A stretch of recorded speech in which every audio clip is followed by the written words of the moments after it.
Recently, I shared a video with you about how I create my studio videos, like the one you're watching right now. But there's another type of video that I make, my adventure videos, like my field trip videos or my Snapchick Explorers videos. I admit it, making cool adventure videos for you guys is one of my favorite parts of my job. I love the adventure part, I love the sharing part. If you don't know what I'm talking about, you can find a link to some of my favorites up above. In this video, I will show you how I make those videos. As you can imagine, I film these completely differently than my studio videos. I may have a DSLR with me, but I'm using it for still photography and the occasional short clip. For filming video, I use a combination of phone video and action cam video. Starting with my phone, right now I have an iPhone 6s. As you probably know, it has two cameras on it. The first is the iSight camera on the back of the phone. I try to use this one as much as possible. It's a better camera. I have it set to shoot in 4K at 30 frames per second. It has image stabilization as well. Now the front-facing camera only shoots at 720p, but I can see myself to frame the shots, so I end up using it pretty often.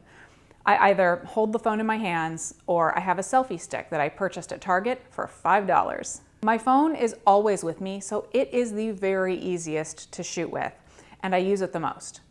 The only problem I've had has to do with the conditions that I've been in.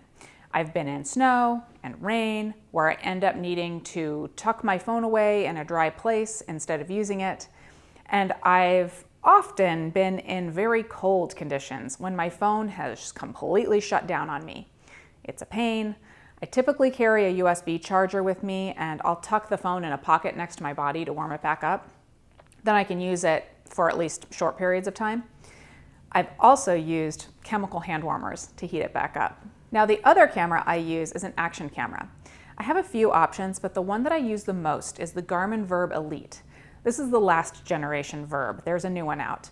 But I like it because it syncs up with my Garmin GPS watch and can show me where the video was taken along the route, plus a bunch of metrics, which are just fun for me to look at. I have a waterproof case for it, plus a head mount and a bike mount. I have other mounts, but these are the ones that I use the most often. And sometimes, you know what, I just hold the thing, or I prop it up on some rocks on the ground. Now I like using the phone and the action cam because they are lightweight and easy to use. They focus quickly and reliably, and the auto exposure is typically quite good. It frees me up to have a great time doing whatever it is that I'm doing. Now for audio. My favorite thing to use is the Rode SmartLav. I talked about it in my other video because I use this in the studio, obviously, as well. It plugs into my phone, and I can either use the Rode app, or it will just be the audio associated with any videos that I take with my phone. Now, I don't always have the lavalier mic or want to get it out of my bag, so I've been known to use the microphone on my earbuds in a pinch. On to editing. I do the same thing that I do in my studio videos. If I have separate audio, I run it through Audacity using the compressor effect. Then I pull everything into Final Cut Pro X. If I have separate audio and video, I sync it using multicam, and then I can pull everything into the timeline and organize it.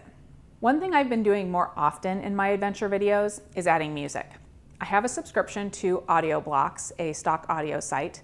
I love the musical element and what it adds to the videos. And that's it. That's how I make my adventure videos. I've seen lots of cool videos out there and different ways that people have shot them, using drones, full-on DSLRs. If you like to shoot on-the-go videos like these, let me know how you do it in the comments below.